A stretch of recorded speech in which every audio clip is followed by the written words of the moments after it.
ভাই পুলিশই তো মানুষ, সে মানুষ না, তারও তো নিজস্ব হচ্ছে প্রোটেকশনের দরকার আছে। আইনমন্ত্রী সংসদে দাঁড়াইয়া উনি অনেকগুলা সত্য উনি চেপে গিয়েছেন এবং উনি অনেকগুলা অসত্যের অবতারণা করেছেন কাব্যিকভাবে এবং খুবই এত এইভাবে লাই বলতে পারে, এটা আমার কাছে খুব অবাক হয়েছি। পুলিশ সংস্কার কমিশন, পুলিশের সুরক্ষার জন্য পুলিশ সংস্কার কমিশন দরকার ছিল। আপনারা দেখেন পুলিশকে কিভাবে রাজনৈতিক হাতিয়ার হিসাবে ব্যবহার করা হয়েছে দীর্ঘ 17 বছর।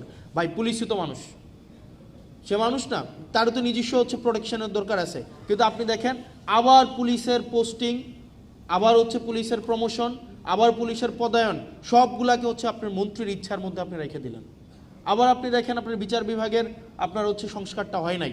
এখানে সেক্রেটারি, ওই দিন আইনমন্ত্রী সংসদে দাঁড়াইয়া উনি অনেকগুলা সত্য উনি চেপে গিয়েছেন এবং উনি অনেকগুলা অসত্যের অবতারণা করেছেন কাব্যিকভাবে এবং খুবই এত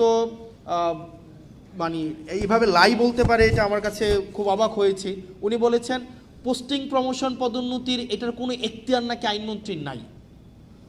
খাতা কলমে অবশ্যই নাই, কিন্তু প্র্যাকটিসে আইনমন্ত্রী যেটা বলে সেটাই হয়।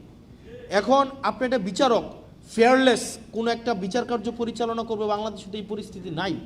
আপনি তার সেক্রেটারিয়েটটা আপনি তাকে দখল করে রাখলেন। আমাদের ব্যুরোক্রেসিকে আপনি হচ্ছেন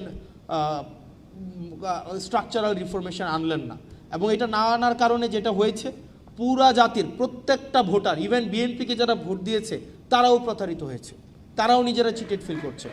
কারণ দিন শেষে তো বিএনপি রাষ্ট্র কাঠামোর বাইরে না। বিএনপির হয়তো আপনি যদি পার্টি পলিটিক্স করে কত একটা নির্দিষ্ট যদি অংশ 5% বা 10% পার্টি পলিটিক্স করে, ভোটার মানেই তো কর্মী না। যারা ভোট দিয়েছিল যে বিএনপি এসে এইগুলোর সংস্কার করবে, তারাও এখন বিট্রেড ফিল করছে। সেজন্য আমাদের এখন আবার রিঅর্গানাইজ হইতে হবে। আমাদের এখানে যারা আছে আমাদের রিঅর্গানাইজ হইতে হবে। আমাদেরকে মনে রাখতে হবে শুধুমাত্র ফাইটটা সংসদের ভিতরে না, আমাদের সংসদের বাইরে, আমাদের প্রত্যেকটা জায়গা থেকে আমাদের এই যে সংস্কারের যে আকাঙ্ক্ষা, আমাদের রাষ্ট্র কাঠামোর প্রত্যেকটা ব্যক্তি, প্রত্যেকটা আমজনতা যে নাগরিক হয়ে উঠবে, সেই লড়াইটা আমাদের সেটা অব্যাহত রাখতে হবে। সেটা সংসদের ভিতরে এবং সংসদের বাইরে একইভাবে অব্যাহত রাখতে হবে। আবার যেন এমন কোনো সিস্টেম বিদ্যমান না থাকে যে সিস্টেমের মধ্য দিয়ে আবার নতুন করে শেখ হাসিনা উৎপাদন না হয়। আমাদের আবার মাথায় রাখতে হবে সেটার মধ্য দিয়ে একজন ব্যক্তি ঢুকে আবার শেখ হাসিনা হয়ে বের হবে, এরকম কোনো যেন রাষ্ট্র ব্যবস্থা বাংলাদেশে বিদ্যমান না থাকে। সেই জন্য আমাদের লড়াইটা অব্যাহত রাখতে হবে। আপনারা ভালো থাকবেন, আপনারা সুস্থ থাকবেন, আপনাদের সাথে দেখা হবে। এবং আমরা যেহেতু 5 আগস্ট জুলাইয়ের মধ্য দিয়ে আমরা এই প্রজন্ম গিয়েছি, আমরা সংস্কার অবশ্যই আনবো। আজকে না হোক আগামীকাল না হোক পরশু।